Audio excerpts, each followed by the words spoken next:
Mga nagandahang mga gusali, bahay at mga commercial establishments. Halos lahat ng parte ng Pilipinas mayroong magandang structure kang makikita. Whether it is a historical structure or a modern day building, ang mga ito ay bunga ng konseptong nagmula sa malikhaing isip ng isang arkitekto. Did you know that architecture is considered one of the 7 art forms? Kahilera niya ang music, dance, sculpture at iba pa. Kung iyong iisipin, tama lang nakabilang siya dito dahil it takes a creative mind to come up with a beautiful and close to breathtaking designs. Ang addplus Consortium ay isa sa mga architectural firms dito sa bansa. Addplus is actually katas ng OCW. Now it's OSW na yata ngayon. So we came back 1996 with sort of testing the water in the Philippines. It's mostly OCW. The next step would be the US. So we sort of want to try the Philippine operation, see the market.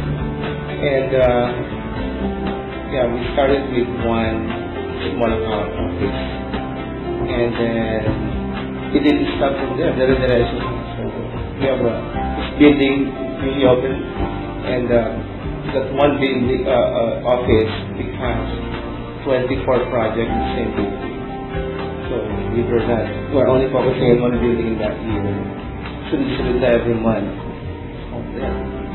Sa Singapore at Brunei, nagtrabaho ang isa sa mga pillars ng addplus Consortium. At imbis na nagtungo siya sa Amerika, naisip niyang magtayo ng negosyo dito sa Pilipinas. We realized that there's no place like home. And whatever we have learned outside, something like we'd like to share it globally. And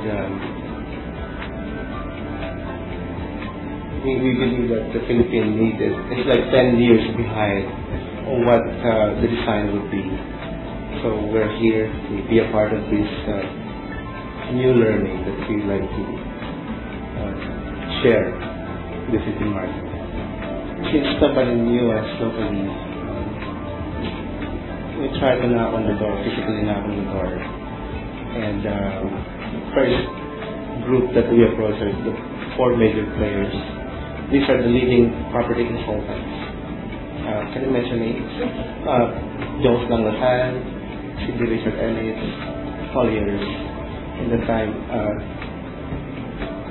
Savios. So we pass on name cards and then our portfolio, and then do the cold calls. It's really hard. So we offer non-committal services to a point that, to assist potential clients. Non-committal, we do test it out, support them. Maparamapasin kami. Training at experience, ito ang naging susi upang umunlad at mapuna ang addplus in a very competitive industry. In my personal experience, these are my old clients when I was working in Singapore. So personally, so it's more of a personal type. So I'm no longer connected with my company. I'm on my own now. So why don't I try that?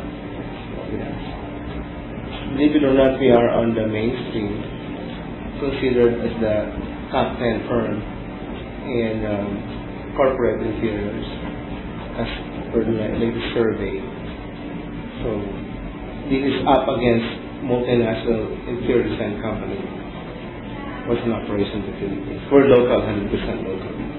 Ang addplus ay maraming mga services na maaaring i-offer sa mga tao o organisasyon na nangangailangan ng tulong ng isang architectural firm. It's a range of services, from design consultancy, project management, design and construct, or strictly consultancy. That means in collaboration with other designers or architects abroad. It's always on a case-to-case basis. That depends on the needs of the project. There are certain clients that ask only our services for specifically project management. Maraming tao ang nai-involve sa isang proyekto. Naririyan ang mga taong gumagawa ng AutoCAD, mga designers na in charge sa creatives at project manager. Well, for a specific project, we do create a specific team for that project. So for every department, we get a designer, we get a project manager whose background is engineering, and we do also ask from the AutoCAD section to implement the technical drawings. And then, we ask a representative also from the contractor. Ang addplus ay gumagawa ng mga business o commercial establishments at mga residential o mga tahanan. May kaibahan kaya ang paggawa nito? Normally, corporate takes about 30 to 60 days. But sometimes when there are delays in the paper documentation, like permits, it runs about to 75 days. Now, on the residential, usually it's quite 3 to 6 months, because residential have their own peculiarities, like the curing of the house. You cannot just get into the interior, you have to wait for certain curing. Yung mga poste, kailangan mag-infirm sila lahat. Unlike in building, nakaset na yan, you just go inside interiors. Ngunit paano nga ba nakakaisip ng design ang mga architects at interior designers na naaakma sa gusto o kaya personalidad ng kanilang kliyente? Well, first of all, we get the client's requirements as per the space. And of course, we analyze the space, which building or what present conditions the building has for them. And we get all their some kind of corporate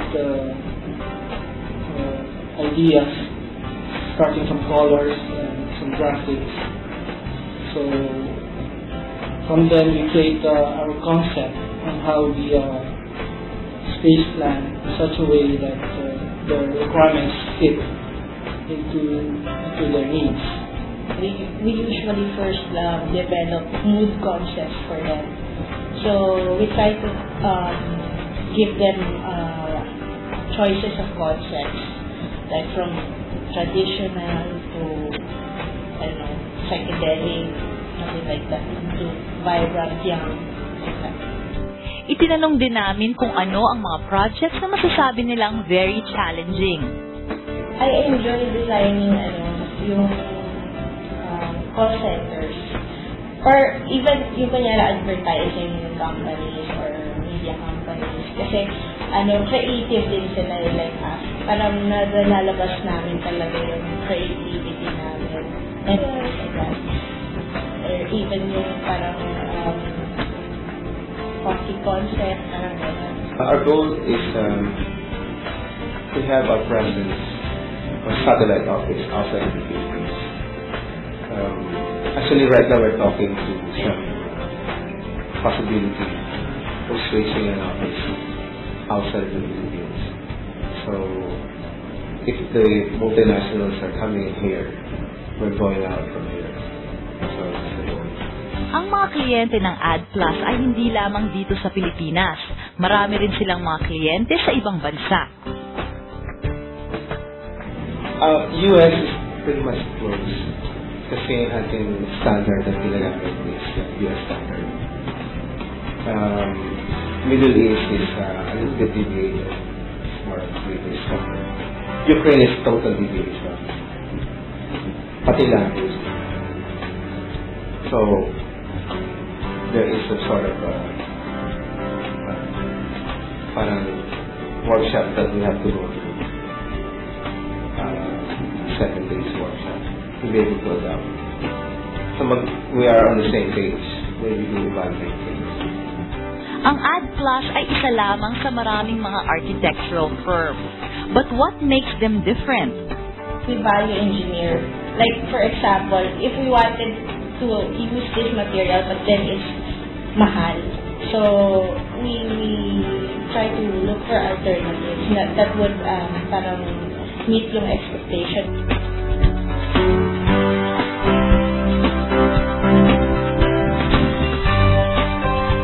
Addplus Consortium, isang negosyo na bunga ng pangarap ng isang OFW na maiangat ang kalidad ng architecture dito sa Pilipinas.